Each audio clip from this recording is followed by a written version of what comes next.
guarantee anything. But if you don't move forward to get something into an agreement and then be able to put the right security. But what has Putin said that gives you or President Trump any indication at all that he even wants a ceasefire? Putin has said he doesn't want a ceasefire at this point.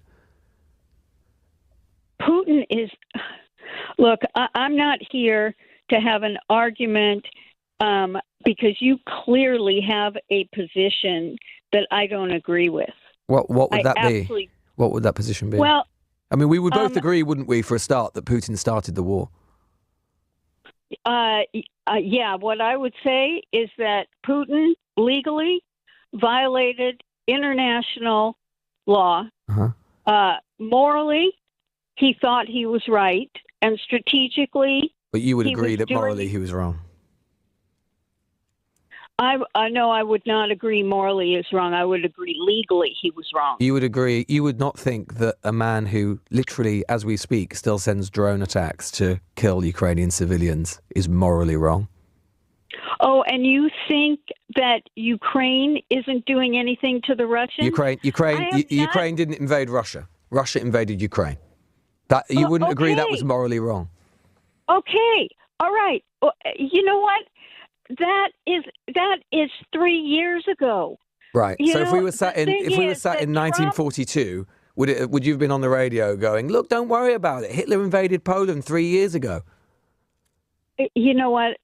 I didn't sign on for this hypothetical discussion. It's not hypothetical. I'm just trying to tease out the logic of what you're saying, Dr. Halper Hayes. One is that James Baker and Thatcher and Mitterrand and Kohl, etc., had promised that NATO would not move 1 inch eastward, and that was violated. Those so countries... you want to look at all the different people that violated their agreement? When did America start basically just sort of representing what Moscow thinks? Those countries wanted to be part of the NATO club. Your club. Are you saying that they should never have been allowed to exercise their democratic and sovereign rights as nations and join that club? Oh, God. You know what?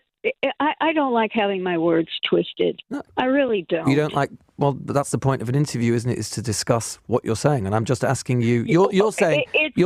With respect, Doctor, I'm just trying to understand what you're saying. You're saying that those countries should never have been allowed to join NATO, and then we wouldn't have been in this situation. And I'm saying to you that surely those countries should have been allowed... I didn't say that. Well, see, that's why... No, hold on a minute. But you cited what happened in the... so you're saying that it's fine for them to join NATO then?